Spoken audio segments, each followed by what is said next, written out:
कलम की आन भारत की शान सिद्धांत संग्राम। आज सिद्धांत संग्राम की टीम है राम भक्ति के साथ। जी हाँ, राम भक्ति का मतलब राम मर्यादा। प्रभु श्री राम के बताए मार्ग पर बढ़े चलो, डटे रहो।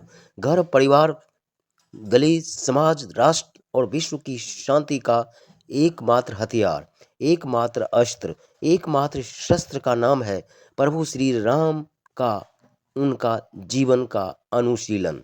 उनके जीवन के अनुशीलन के द्वारा ही विश्व भाईचारा, घर परिवार से लेकर विश्व तक कल्याण की संभावना सन्निहित है। और उसी संभावना को तलाशने के लिए प्रभु श्री राम के चरित्र को एक व्यक्ति, घर, परिवार, समाज, गली और देश के लिए प्रतिबद्ध अगर कोई संगठन है तो उस संगठन का नाम है श्री संकट मोचन समाज कल्याण सेवा समिति, जो वर्षों से कला के लिए, साहित्य और सनातन संस्कृति के लिए अपनी गिलहरी भूमिका के साथ हमेशा प्रतिबद्ध दिखाई देने वाली संस्था, संगठन, सोसाइटी का नाम है श्री संकट मोचन समाज कल्याण समिति। इसलिए पिछले 4 वर्षों से राम भक्ति और प्रभु श्री कृष्ण के मर्यादा को, उनके जीवन दर्शन को लाइन में खड़े अंतिम व्यक्ति तक पहुंचाने के लिए अपनी गिलहरी भूमिका के तहत समिति के द्वारा किए जा रहे सराहनीय प्रयास को सराहने के लिए पहुंचे आदर्श नगर के चाणक्य बाबा और किंग मेकर आदर्श नगर विधानसभा और RWA केबल पार्क एक्सटेंशन के प्रधान और जाने माने दिल्ली NCR के सामाजिक कार्यकर्ता विजेंद्र शर्मा, आदर्श नगर भाजपा मंडल की प्रीति पुरी और पूर्व निगम पार्षद स्वरूप नगर भाजपा प्रत्याशी सुरेश पांडे और RWA के पंकज जी जैसे लोगों ने कहा, वाह वाह क्या बात है, एक सराहनीय प्रयास श्री संकट मोचन समाज कल्याण सेवा समिति के द्वारा कला, साहित्य और संस्कृति के लिए। हमें गर्व है श्री संकट मोचन समाज कल्याण सेवा समिति के श्रवण कुमार शुक्ला और उनकी राम भक्त संस्कृति भक्त टोली पर। आइए क्या कहा राम भक्तों ने श्री संकट मोचन समाज कल्याण सेवा समिति के लिए। मीडिया प्रभारी, सोशल मीडिया, संगठन महामंत्री, जो भी भाई है, सबका नाम लेना बहुत टाइम लग जाएगा। सबको मैं भगवान श्री राम जी की यही प्रार्थना करता हूँ कि आपकी पूरी जो समाज की, आपकी जो समाज कल्याण समिति की टीम है, उनको इतनी कृपा उनके ऊपर बरसाना, इतनी कृपा बरसाना कि हमेशा सनातन धर्म के काम के लिए हमेशा आगे आए, परिवार को ध्यान में रखते हुए। साथ में व्यासपीठ जी को मैं नमन करता हूँ। लगातार इन्होंने 7 दिन तक जो है अपने मुखारबिंद से कथा का श्रवण कराया। इस दिव्य भव्य पंडाल में एक बार इनके लिए तालियां बजनी चाहिए। एक बार हमारे जो वाद्य यंत्र में बैठे हुए हमारे भाई हैं, उनका बहुत बहुत प्रणाम, उनको भी अभिनंदन करता हूँ अपने समाज कल्याण समिति की तरफ से। इतना सुंदर आप सबने कार्यक्रम किया और साथ में हमारे साथ गुरुजन बैठे हुए हैं, भगवान जी के व्यास जी के पिताजी हैं, आपको मैं प्रणों में नमन करता हूँ, प्रणाम करता हूँ कि भगवान का लगातार 7 दिन तक जो भी कथा हमारी चल रही थी उसमें आप भगवान का श्रवण कर रहे थे, नाम ले रहे थे। और साथ में हमारी जो माताएं बहनें, हमारी मातृशक्ति है, करता हूँ, वंदन करता हूँ। परिवार के अपने घर का काम धंधा कर करके रोटी वोटी बना करके यहाँ पे 11 बजे रात तक कथा का श्रवण कर रहे हैं। तो जैसे व्यासपीठ जी ने जो आदेश आपको दिया, जो इन्होंने बताया है, वैसे अपने जीवन में जरूर उसको धारण करना, कल्पना के साथ आप लोग अपने घर पे जाना और उनके बताए हुए रास्तों पे चलना। बिना सत्संग से ज्ञान नहीं होता है। तो आप सबको जो उन्होंने सिखाया है, 7 दिन में जो उन्होंने श्रवण कराया है, उसको जरूर कहीं न कहीं मनन करना अपने परिवार में, क्योंकि परिवार चलाने के लिए बहुत इससे बढ़िया राम कथा कोई बढ़िया है नहीं। हमारे साथ में मोनू पंडित जी के बहुत धन्यवाद करता हूँ और प्रिया पंत जी के भी बहुत बहुत धन्यवाद करता हूँ। मैं तो जा रहा था, फोन आया, मैं रुक गया भाई। बहुत बहुत धन्यवाद सबको और एक बार जोरदार तालियां बजनी चाहिए इस संस्था के लिए।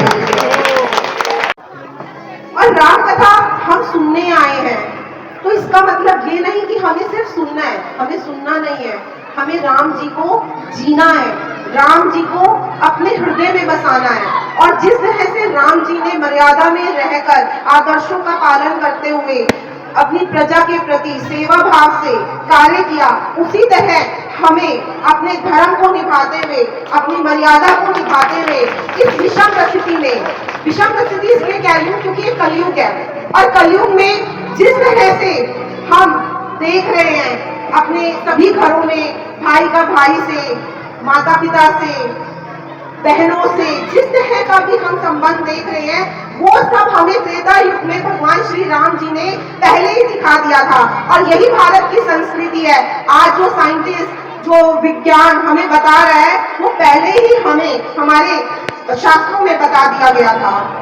तो इसलिए हम सिर्फ यही कहते हैं कि धर्म रक्षते रक्षता, जो धर्म की रक्षा करता है, धर्म उसकी रक्षा करता है। और आज कलयुग में हमें अपने धर्म की रक्षा करनी है, तभी हम भारत को राम राज्य बना पाएंगे और दोबारा से राम राज्य भारत में आ पाएगा। इसलिए हमें अपने धर्म की रक्षा करनी है, अपने बच्चों को ये संस्कृति देनी है, अपने बच्चों को ये आदर्श देने हैं कि हर व्यक्ति राम जी के आदर्शों का पालन करते हुए अपना जीवन यापन करे। और इसी तरह से राम जी की कथा सिर्फ अपने तक सीमित ना रखें, प्रत्येक व्यक्ति को एक दूसरे से मिलते हुए जब हम राम राम जी बोलते हैं, तो वो राम कथा का ही आधार है। इसलिए जय श्री राम के साथ मैं अपने शब्दों को विराम देती हूँ और प्रभु श्री राम जी से एक ही प्रार्थना करती हूँ कि हमारे सभी पर अपना आशीर्वाद बनाए और इस समिति पर भी अपना आशीर्वाद बनाए। सभी बहनें जय घोष करेंगे। सबसे पहले जय श्री राम, जय श्री राम। व्यास गद्दी पर बैठी राजनीति तिवारी जी,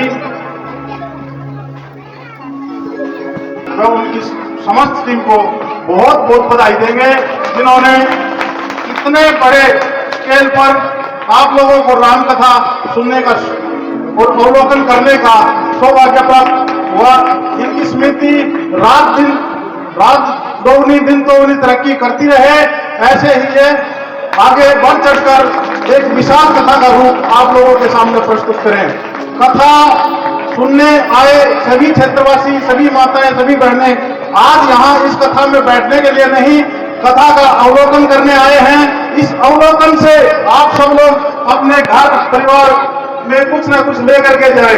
ये समझिए कि ये कथा आपको एक प्रसाद रूप में भाई श्रवण कुमार जी दे रहे हैं, जिनसे आप परिवार में, समाज में एक अच्छी पहचान, अपने बच्चों को अच्छे संस्कार सिखाएं और कथा की तरफ ध्यान दें। कथा का मतलब ये नहीं कि सुनना, सुन करके उस पर अमल भी करना। ऐसी मेरी आप सभी क्षेत्रवासियों से प्रार्थना है। इसी के साथ एक बार फिर एक जय घोष के साथ मैं अपने वाणी को विराम देना चाहूंगा। उस ताकि कथा रेगुलर आपके समय चलती रहे और आप उसका अवलोकन करते रहें।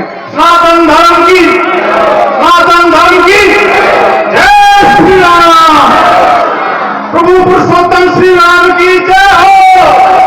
पुरुषोत्तम प्रभु श्री राम की जय हो। धन्यवाद। श्री राम, जय श्री राम, जय श्री राम। हमारे संकट मोचन परिवार जो ये प्रोग्राम करवाने के लिए महीनों दिन से लगे हुए, जो हम सब देख रहे हैं इसको, और हर तरह की सुविधा व्यवस्था करने में इनको महीना दिन लग चुका है।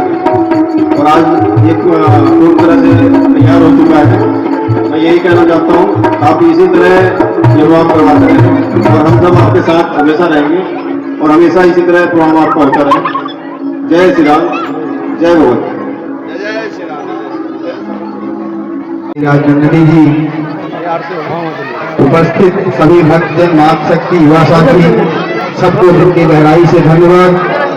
सर्वा शुक्ला जी को विशेष धन्यवाद, इसलिए इन्होंने जो टीम जोड़ी है ना, वो बहुत बेहतर और बहुत अच्छी है। इस टीम में बहुत अच्छे अच्छे लोग हैं और मैंने अभी बीजेपी विरोधी जी को भी परसों पूछने करने कहा, भाई इसमें 3-4 जिले, 3-4 प्रदेश के लोग जुड़े हैं, तो ये टीम तो बहुत बड़ा करने वाली है। अभी पांडे जी से भी ऐसे वो चर्चा कर रहा था, उनके दिमाग में डाल रहा था कि कुछ अब आगे और बड़ा हो, तो उम्मीद है कि बहुत अच्छा होने वाला है, क्योंकि बड़ी मजबूत और बहुत अच्छे लोग हैं। इस टीम के जितने पदाधिकारी हैं, जितने सहयोगी हैं, चाहे युवा हो, चाहे सिद्धि कॉलोनी से लेके यहाँ तक जो भी मंडी जितने भाई हैं, सबको मैं दिल की गहराई से बहुत बहुत धन्यवाद, बहुत बहुत आभार, क्योंकि इतना समय इन्होंने दिया है, उसके लिए मैं पुनः बार बार धन्यवाद करता हूँ।